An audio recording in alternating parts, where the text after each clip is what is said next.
নতুন দিন, নতুন সকাল আর নতুন রকম আশা আর উদ্দীপনা নিয়ে আজকে আবার শুরু করলাম আর একটা ব্লগ। আশা করছি তোমরা সবাই ভালো আছো, সুস্থ আছো। তো মানুষের জীবন হচ্ছে আশায় আশায় কাটে। আমরা প্রতিদিনই স্বপ্ন দেখি যে আমাদের সমস্ত স্বপ্ন কালকে পূর্ণ হয়নি, কী হয়েছে, আজকে নিশ্চয়ই পূর্ণ হবে। কালকে পারিনি তো কী হয়েছে, আজকে নিশ্চয়ই পারবো। কালকে পাইনি তো কী হয়েছে, আজকে নিশ্চয়ই পাবো। এই যে আশা, এই আশাই কিন্তু আমাদের জীবনে বেঁচে থাকতে আমাদেরকে সাহায্য করে। কারণ আশাহীন মানুষের জীবন আর হচ্ছে চালকহীন গাড়ি একই রকম, তাই না? কোথায় যাবে, কি যাবে, কোনো ঠিক নেই, আদৌ যাবে কি না। তো সকালবেলা দেখো মেয়েদেরকে এই যে একটু ব্রেকফাস্ট দিয়ে নিচ্ছি, কলা আর হচ্ছে মমস ম্যাজিক বিস্কিটটা। আর আমি এখানে খাবো হচ্ছে চা, আর আমি খাবো হচ্ছে একদম সিম্পল, এসব কিছুই খাবো না, আমি একটা বিস্কিট দিয়ে খাবো। তো ওদের জন্য কৌটায় বিস্কিটগুলো রেখে দিচ্ছি। মেয়েদের সামার ভ্যাকেশান চলছে আর ওদের এখন সারাদিন যেহেতু বাড়িতে থাকছে, তো আমার একটু কাজকর্মে অসুবিধা হয়ে যাচ্ছে। সারাদিন দুষ্টুমি করছে আর বিরক্ত করছে, তো সেই জন্যেই কিন্তু একটু সমস্যা হচ্ছে।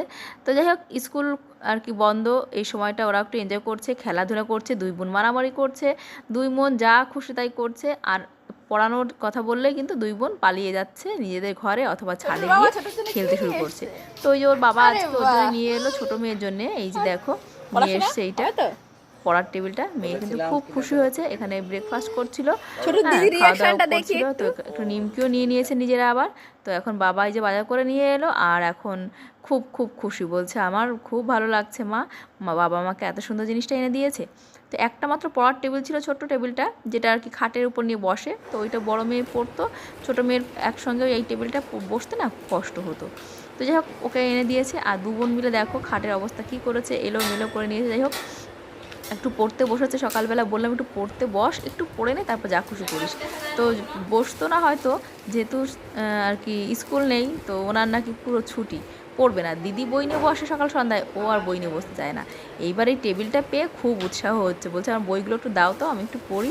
হ্যাঁ, আমি বলেছি না বই টেবিল কিনে দিলে বই পড়বো। তো দেখো খুশি ধরছে না মনে।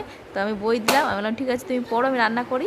তো মেয়ে এখানে বই নিয়ে বসেছে, আমি চলে যাচ্ছি চলো রান্নাঘরে, রান্না করতে হবে, তো খেতে না হলে দেরি হয়ে যাবে। তোমার দাদা পড়াচ্ছে। এই যে মাছ এনেছিল, মাছগুলো আমি কেটে নিয়েছি আর কয়েকটা টিফিন বক্সে মাছগুলো রেখে দিলাম। আর আজকে এই রান্না করব 4 টুকরো মাছ। তো মাছ রান্না করছি আজকে কি দিয়ে, তোমরা জানো আমার বাড়িতে শাক তো রান্না হবেই, শাক রান্না হবে না এমন কোনো দিন আমার বাড়িতে খুব কমই আসে। তো 4 টুকরো মাছ এনে রেখে দিয়েছি। রান্না করব হচ্ছে কুমড়ো শাক আর রান্না করব ঝিঙে। আর ভাবছি কুমড়ো শাকের পাতাগুলোকে আজকে বাটা করব, কারণ সব দিন তো সময় হয় না। আর সত্যি কথা কি জানো তো, এই শাক পাতা বাটা এগুলো খেতে সত্যিই ভীষণ ভালো লাগে। আর এগুলো খাওয়াও কিন্তু ভীষণ উপকারী। কুমড়ো শাকটা যেমন উপকারী, কুমড়ো পাতা বলো বীজ বলো এমন কিছু নেই কুমড়ো গাছে যেটা আমরা খেতে পারবো না। তো কুমড়ো শাকটা ভীষণ উপকারী, সেই জন্যেই কিন্তু আজকে কেটে নিয়েছি। আর সত্যি কথা বলতে শাক খেতে না পারলে না নিজের শরীরে কেমন একটা অস্বস্তি হয়। তো শাকগুলোকে দেখাও একদম ঝিরি করে কেটে নিয়েছি। আর ওই যে ফোড়নে তুলে রেখেছিলাম, ফোড়নটা পরে দিলাম, কারণ ফোড়নটা যদি তুলে না রাখতাম এইটা না আবার ছিল তো পোড়া পোড়া হয়ে যেত, তাহলে এবার ভালো লাগতো না। তো লঙ্কা একটু কম দেওয়া হয়ে গেছিলো, জানি না একটু মানে বেশি দিলে আরও বেশি টেস্ট হতো বোধ হয়। তো যাই হোক আরেকদিন না বেশ ঝাল ঝাল করে লবণ টান টান দিয়ে বানাবো। আজকে মেয়েরা খেতে চেয়েছে, আর আমার মেয়েরা কিন্তু শাক পাতা সত্যিই ভালো খায়, এটা যেটা খায় সেটা বলবো।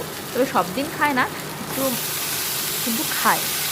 মাঝে মধ্যে একটু মশলা রান্না করতে বলে, তো আজকে মা আজকে ঝাল ঝাল কিছু রান্না করো, কিন্তু ম্যাক্সিমাম দিন কিন্তু আমার বাড়িতে শাক পাতাই রান্না হয়। তো দেখো 2 টুকরো মাছ দিয়ে কুমড়ো শাক রান্না করছি, আর 2 টুকরো মাছ দিয়ে রান্না করবো হচ্ছে ঝিঙের তরকারি। আমাদের মধ্যবিত্ত ফ্যামিলিতে আমরা যদি একটুখানি হিসাব করে চলি না বন্ধুরা, তাহলে কিন্তু আমাদের অভাব হয় না। কারণ কি জানো তো, এই যে কথা বলে না যে জন দিবসে মনের হরষে জ্বালায় মোমের বাতি, আসুক গৃহে তার জ্বলিবে না আর নিশীথে প্রদীপ ভাতি।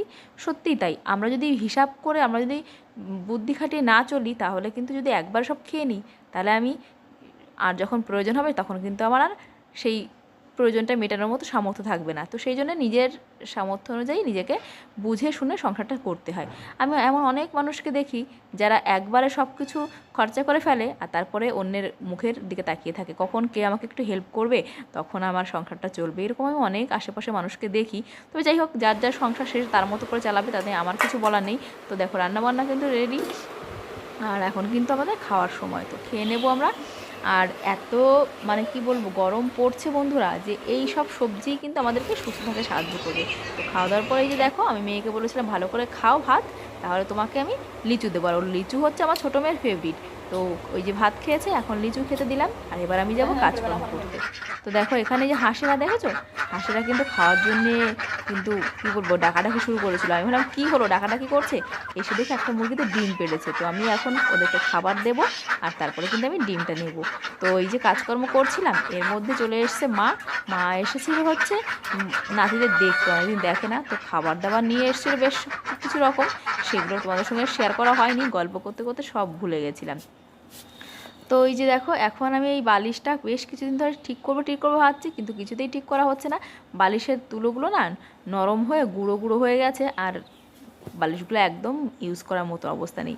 তো এই বালিশগুলোকে খুলে না আমি এখন ভিতর থেকে তুলোগুলো এক করে আমি একটা বালিশের মধ্যে ভরবো, এই বালিশের কাভারটার মধ্যেই ভরছি। আর এইটার কাভারটাকে আমি এবার বালিশের মতো করে সেলাই করে ইউজ করব, তার উপর দিয়ে অন্য কাভার ইউজ করলে একদম পুরো বালিশের মতো হয়ে যাবে, কারণ আমার এখন বালিশের কাভার বানানোর মতো সময় নেই। আর সত্যি কথা বলতে এই যে অতিরিক্ত কাজকর্ম করার ফলে কোমরটা প্রচণ্ড ব্যথা করতে শুরু করেছে। বিশেষ করে যখন আমি কুমড়ো শাকটা বাটলাম তখন আমার প্রচুর কষ্ট হতে শুরু করেছে, কোমরটাকে আমি আর সোজা করতে পারছি না। এই যে বসে বসে সেলাই করছি মনে হচ্ছে জীবনটা কোমর দিয়ে বের হয়ে যাবে। ডাক্তার আমাকে মানা করেছে সামনের দিকে ঝুঁকবে না, কিন্তু সংসার করতে হলে সামনের দিকে না ঝুঁকে কোনো উপায় আছে তোমরাই বলো। তো এই যে আমি এখানে সেলাই করছি, খুবই কষ্ট হচ্ছে, তারপরেও এই কাজটা ভেবেছি আজকে ঠিক করেই আমি কিন্তু নিচে যাব। প্রচণ্ড গরম, ছাদের উপরে ফ্যানটা চালাবো করেও চালানো হলো না, ভাবছি যে এই তো হয়ে যাবে, আর চালিয়ে কি হবে। তো এখন আমি চলো স্নান টান করে নেব। এইটাকে একটুখানি রোদ্র দিয়ে গেলাম, আর নাইটিগুলো নিয়ে যাব। নাইটি, মেয়ের জামা আর প্যান্ট, তো রোদ্দুরে ঘেমে নিয়ে যাওয়ার মতো অবস্থা। এত রোদ্দুর, অসহনীয় রোদ্দুর পড়েছে, অসহনীয়, এত গরম মানে কি বলবো। হাঁসেরা কান্না করছে, খেতে দিতে হবে। মা এসে আর বেশিক্ষণ ছিল না, ঘন্টা দুয়েক মতো ছিল। তো নাতির জন্য অনেক খাবার টাবার নিয়ে এসেছিলো, গল্প হলো, মেয়েরা তো কান্না করছে তুমি যাবে না। তো মার বাড়িতে কাজকর্ম আছে, সামনে দিদির মেয়ের বিয়ে, সেই জন্যেই ব্যস্ততা। তো ওই জন্যে মা বাড়ি চলে গেল, আর আমি চলে এসেছি এখন ছাদে, কারণ মেয়েরা এখন পান্তা ভাত খাবে। তো সন্ধ্যা হয়ে গেছিলো, এই যে করছিলাম দেখো লাউটা এই যে কাটতে গিয়ে না এত যন্ত্রণা শুরু হয়েছে, আমি রান্না করতে পারিনি। তোমার দাদা বাধ্য হয়ে আজকে রান্না করেছে, আর আমি বললাম সেদ্ধ ভাত করো, সে লোক এখন করেছে অনেক কিছু, জানো তো, ভেন্ডি তরকারি করেছে জীবনে প্রথম, আজকে বউ অসুস্থ। তো আমি বললাম করতে হবে না, আমিই করছি। বললো না তুমি আজকে অন্তত একটা বেলা রেস্ট করো। তো চলো এই যে বড় রান্না করেছে আজকে ভেন্ডির তরকারি আর ঝিঙে ভাজি। চলো বন্ধুরা টাটা।